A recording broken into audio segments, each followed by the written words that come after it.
আসসালামু আলাইকুম। আশা করি সবাই ভালো আছেন। আলহামদুলিল্লাহ আমরাও ভালো আছি। আজকে 28শে ডিসেম্বর আর শনিবার। আজকে এখন কিন্তু রাত বাজে 7:30। তো এখন আপনাদের সাথে এই ভিডিওটা শেয়ার করতে আসলাম, কেন সেটা বলি। তো আসলে সারাদিন ছিলাম বাড়ির বাহিরে, শহরে গেছিলাম। তো আমার তো এই পাশের একটা দাঁত ফেলাইছি অনেক, মানে মাসখানেক আগে মনে হয় এই পাশে একটা ফেলাইছি। তারপরে কোনো দুইটা দাঁত রুট ক্যানেল করতে হবে, উপরে দুইটা দাঁত আছে, সেটা কি করতে হবে আমি জানি না। ডাক্তারের এখনো পর্যন্ত মানে ওইভাবে বলিওনি, দেখাইওনি। যাই হোক, 5টা দাঁতে এখনো পর্যন্ত সমস্যা। তো দাঁতের ট্রিটমেন্ট তো আপনারা সবাই জানেন, অনেক ব্যয়বহুল, যদিও বা অত খরচ করে সম্ভব হয় না। তারপরেও দুইটা দাঁত ফেলিয়ে দিয়েছি, বেশি টাকা খরচ হয়নি, অল্পের ভিতরে আলহামদুলিল্লাহ হয়ে গেছে, ওষুধ দিয়ে দাঁতটা ফেলানো দিয়ে। তারপরেও অনেক আমার কাছে। তো যাই হোক, এখন এই যে এই পাশে একদম শেষের দিকে, মানে ডান সাইডে, আমি যেহেতু ফ্রন্ট ক্যামেরা দিয়ে ভিডিও করছি, ডান পাশ দেখালে বাম পাশ মনে হচ্ছে, আর বাম পাশ দেখালে ডান পাশ মনে হচ্ছে। তো এটা হচ্ছে আমার ডান সাইড। তো এই ডান সাইডের একদম শেষে একটা আক্কেল দাঁত উঠেছে। সবারই তো আক্কেল দাঁত ওঠে একটা নির্দিষ্ট বয়সে। তো আমার এই আক্কেল দাঁতটা উঠছে প্রায় 2 বছর আগে।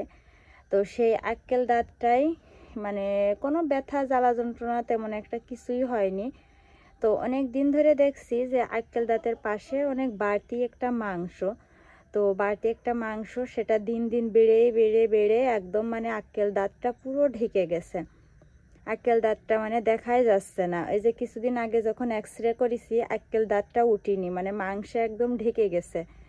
তো সেই মাংসে এখন এত ব্যথা, এখনও আল্লাহর রহমতে জ্বালা যন্ত্রণাটা হয়নি। বা মানে ওই যে ইনফেকশন হলে তখন বলে নাকি জ্বালা যন্ত্রণা হয়, তো এখনও ইনফেকশন হয়নি, মানে মাত্র ব্যথা শুরু হয়েছে 2-3 মাস ধরে।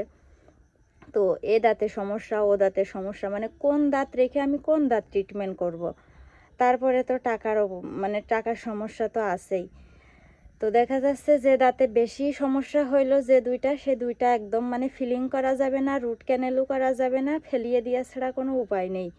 ডাক্তাররা অনেক মানে বকাবকি করছিল যে এই বয়সে দাঁত ফেলানো কি ভালো, আমার বয়স কি, এই বয়স 25, 26, 27 বছর বয়সে দাঁত ফেলালি তো অনেক সমস্যা হয়। কিন্তু যে অবস্থায় গেছি তাতে রুট ক্যানেলও হবে না, ফিলিংও হবে না, কোনো পদ্ধতিই হবে না মানে ফেলানো ছাড়া, শুধু মানে শিকড়টা ছিল। শিকড় থাকলে তো না ফেলালি হয় না, শিকড়ে জ্বালা যন্ত্রণা। তো সেই অবস্থায় দুইটা দাঁত তো ফেলালাম। তারপরে এই যে এখন এপাশে তো জ্বালা যন্ত্রণা করছে, ঠান্ডা পানি খালি মনে হচ্ছে কারেন্ট শর্ট খাচ্ছে, মানে এই উপরের একটা দাঁতের ঠান্ডা পানি লাগলে কারেন্ট শর্ট খাওয়ার মতন হচ্ছে। কি কষ্ট করে যে খাবার খাই, পানি খাই, সেটা একমাত্র আমি জানি আর উপরওয়ালা জানে।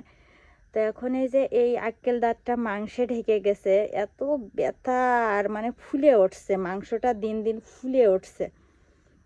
তো যাই হোক, অনেক দিন ধরে ভাবিলাম যে হাতে কিছু টাকা হলে বা বেতন টেতন পেলে দাঁতের ডাক্তারের কাছে যাব, যে দাঁতটা বেশি সমস্যা সেটা আগে দেখাবো।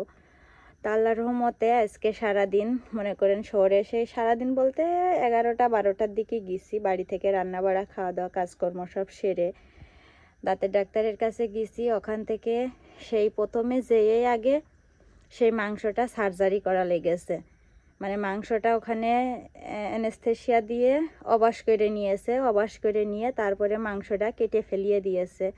এখনও ওখানে তুলো গুজারিয়েছে, বাড়ি এসে তুলো ফেলাই দিয়েছি, আর টাটানো জ্বালা যন্ত্রণা করে আবার তুলো নিয়েছি।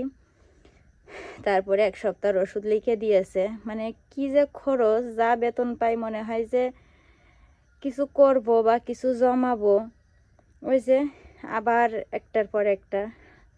তো যাই হোক, কি আর করা, আল্লাহ যেহেতু দিয়েছে সমস্যা, আল্লাহ সব কিছুর মালিক। তো যাই হোক, সেই ওখানে সার্জারি করলাম। সার্জারি করার পরে 1 ঘন্টা ধরে তো আমি পুরো মানে চোখই মেলতে পারছিলাম না, এরকম অবস্থা। এমনিতেই শরীরে রক্ত কম আমার। তারপরে আবার মনে করেন এই যে কয়দিন পর পর দাঁত ফেলানো, মানে খাই যা তার থেকে তো রক্ত বানানোর মতন তো আর খাওয়া তো আমাদের ওইভাবে হয় না, তো কিন্তু রক্ত ঠিকই শরীর থেকে পড়ে যাচ্ছে।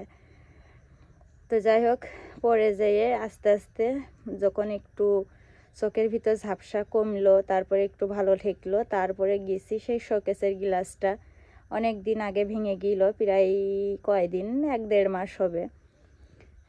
তো যাই হোক, রাফির আব্বুর শোকেসের গ্লাসটা ভেঙে ফেলাইলো।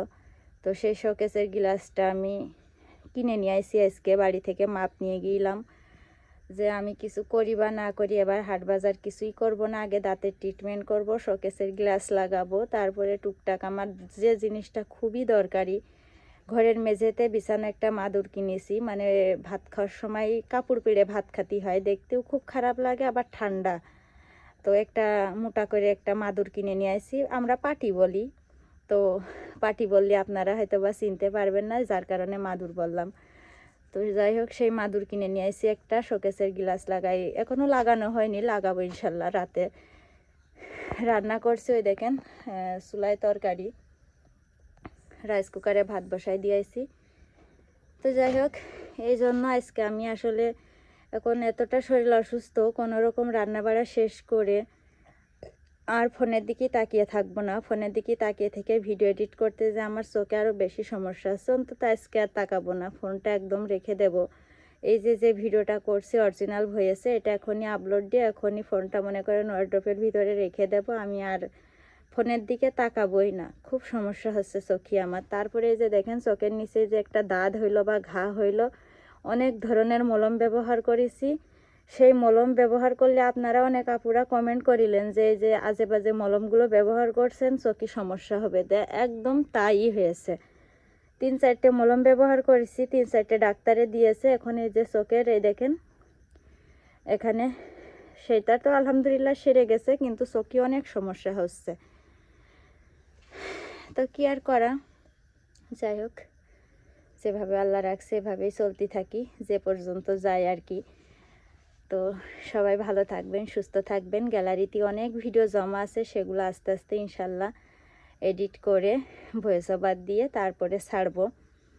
তো সবাই ভালো থাকবেন, সুস্থ থাকবেন, আমাদের জন্য দোয়া করবেন, আর আপনাদের জন্য অনেক অনেক দোয়া রইল। দেখা হবে ইনশাল্লাহ পরবর্তী ভিডিওতে। আল্লাহ হাফেজ, আসসালামু আলাইকুম।